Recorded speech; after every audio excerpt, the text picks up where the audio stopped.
Hello, and welcome to episode 50-something of Pulp Today. Audio listeners will enjoy a brief pause while I take a drink.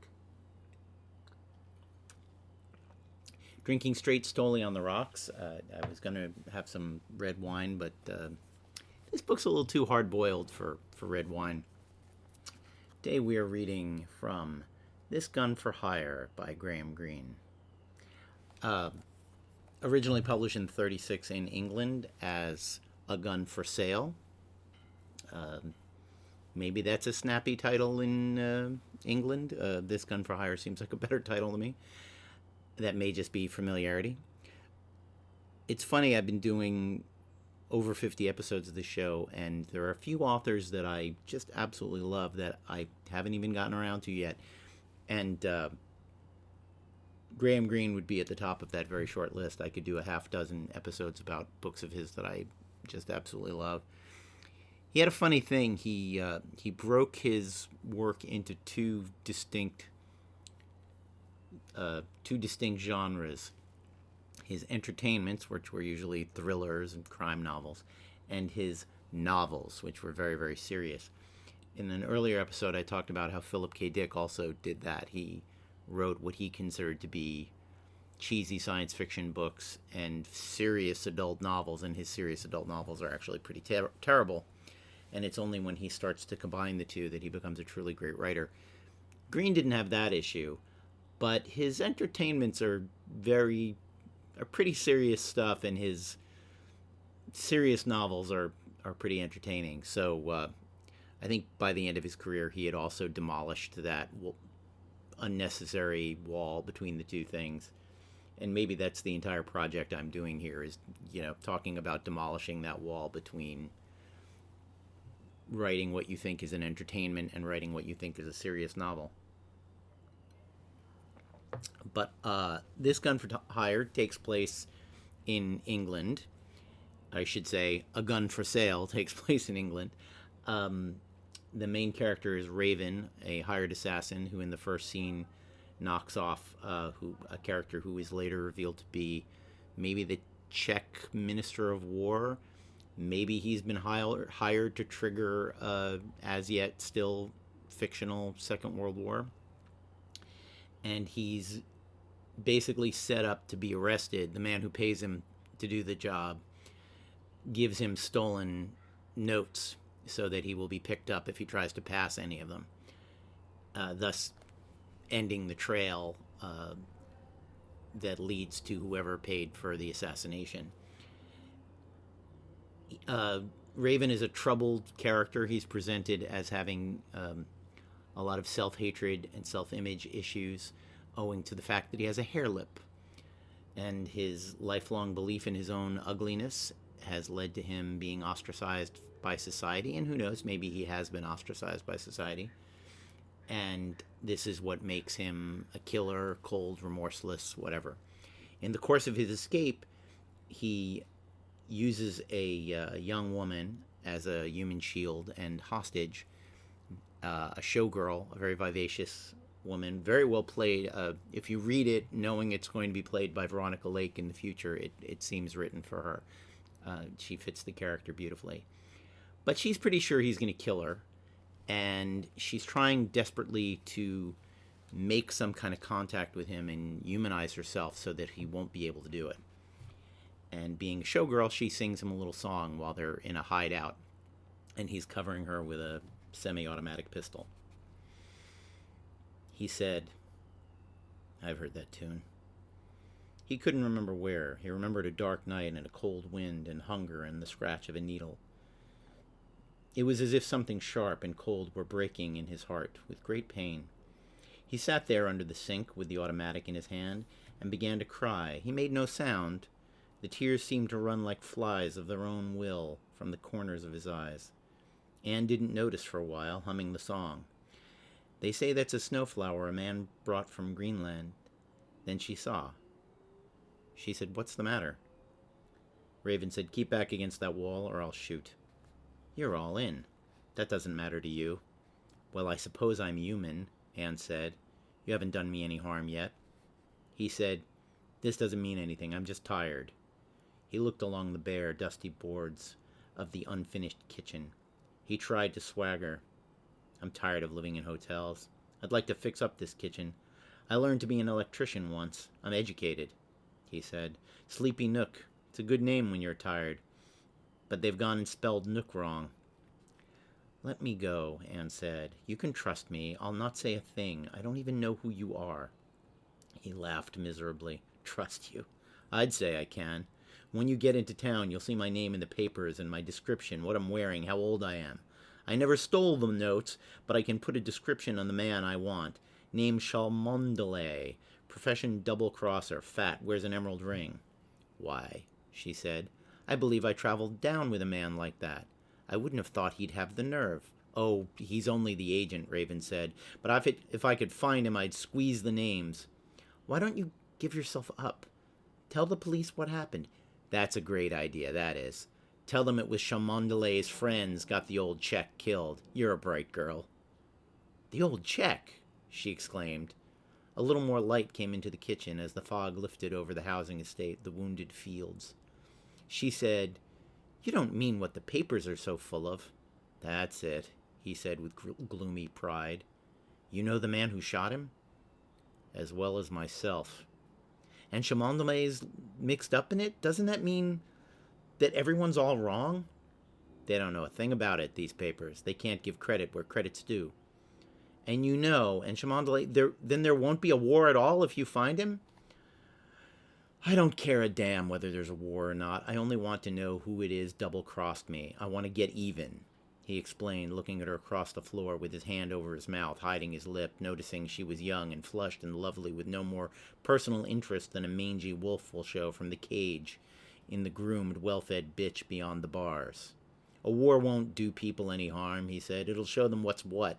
It'll give them a taste of their own medicine. I know. There's always been a war for me. He touched the automatic. All that worries me is what to do to keep you quiet for 24 hours. She said under her breath, You wouldn't kill me, would you? If it's the only way, he said, let me think a bit.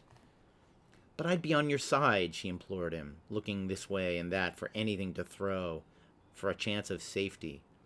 Nobody's on my side, Raven said. I've learned that. Even a crooked duck. You see, I'm ugly. I don't pretend to be one of your handsome fellows, but I'm educated. I've thought things out, he said quickly. I'm wasting time. I ought to get started. What are you going to do? She said, scrambling to her feet. Oh, he said in a tone of disappointment. You're scared again. You were fine when you weren't scared. He faced her across the kitchen with the automatic pointed at her breast. He pleaded with her. There's no need to be scared. This lip... I don't mind your lip, she said desperately. You aren't bad looking. You ought to have a girl. She'd stop you worrying about that lip. He shook his head. You're talking that way because you're scared. You can't get round me that way. But it's hard luck on you, my picking on you.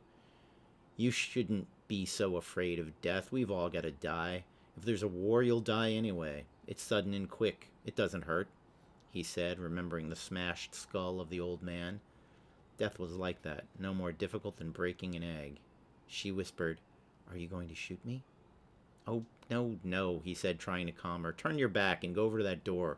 We'll find a room where I can lock you up for a few hours. He fixed his eyes on her back. He wanted to shoot her clean. He didn't want to hurt her. She said, You aren't so bad. We might have been friends if we hadn't met like this. If this was the stage door. Do you meet girls at stage doors? Me? He said. No, they wouldn't look at me. You aren't ugly, she said. I'd rather you had that lip than a cauliflower ear like those fellows who think they're tough. The girls go crazy on them when they're in shorts, but they look silly in a dinner jacket. Raven thought, if I shoot her here, anyone may see through a window. I'll shoot her upstairs in the bathroom. He said, Go on, walk. She said, Let me go this afternoon, please. I'll lose my job if I'm not at the theater. They came out into the little glossy hall, which smelt of paint. She said, I'll give you a seat for the show. Go on, he said, up the stairs. It's worth seeing. Alfred Bleak as the Widow Twankey. There were only 3 doors on the little landing. One had ground glass panes. Open the door, she said. He said, and go in there. He decided that he would shoot her in the back as soon as she was over the threshold. Then he would only have to close the door and she would be out of sight. A small, aged voice whispered agonizingly in his memory through a closed door. Memories had never troubled him. He didn't mind death. It was foolish to be scared of death in this bare, wintry world. He said hoarsely, "Are you happy? I mean, do you like your job?" "Oh, not the job," she said, "but the job won't go on forever. Don't you think someone might marry me? I'm hoping." He whispered, "Go in. Look through that window." His finger touching the trigger. She went obediently forward. He brought the automatic up. His hand didn't tremble. He told himself that she would feel nothing. Death wasn't a thing she needed to be scared about. She had taken her handbag from under her arm. He noticed the odd, sophisticated shape, a circle of twisted glass on the side, and with it chromium initials, AC. She was going to make her face up. And you'll have to read the book to find out what happens next. Or you could cheat and see the Alan Ladd movie. I wanted to talk about the Alan Ladd movie because it's a very interesting thing to me. So much is made, as you can hear in the book, about Raven's hair lip and his ugliness. And when they made the movie in 1942, he's played by Alan Ladd at the height of his youth and beauty. I think they give him some, it's been a while since I've seen it, I think they give him some backstory where he's got a mangled hand. But that's very different, I think, from what Greene is trying to do with the ugliness. That said, how much of a difference does it make? It's not like all killers are ugly. It's not like all killers have some form of physical deformity that has ruined their lives. That's that seems like letting a lot of humanity off the hook for evil deeds, if that's what it takes to make a killer. That's not what it takes to make a killer. And, at the risk of getting too personal, when I was a kid, my peers absolutely convinced me I was not good looking. Absolutely 100%. I didn't think I was bad looking. I looked in the mirror and thought I had a perfectly nice face. But man, you get treated a certain way at a certain age, it is hard to talk yourself out of it. It is hard to recover from it. I'm a recovering ugly kid. So it sort of doesn't bother me that it's Alan Ladd and his beautiful face that thinks society doesn't love him, because it's ultimately more complex than that. But I recommend the book. I recommend pretty much any Graham Greene. His worst reviewed book is still absolutely worth your time. I recommend the Alan Ladd movie.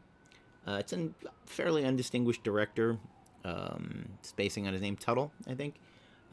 Didn't really do anything. Ironically, he made the first version of This Gun for Hire, a book we will someday talk about.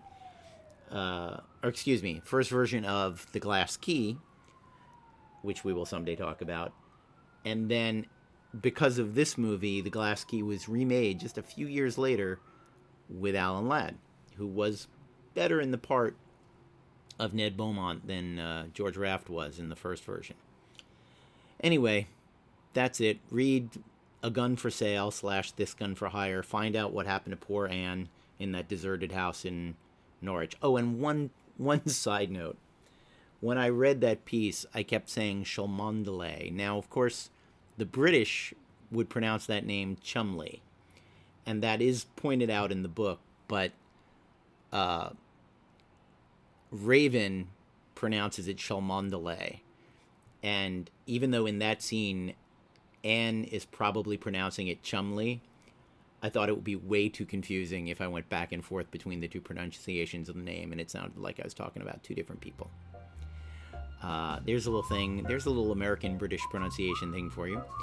Have a lovely rest of your day, and thanks for listening.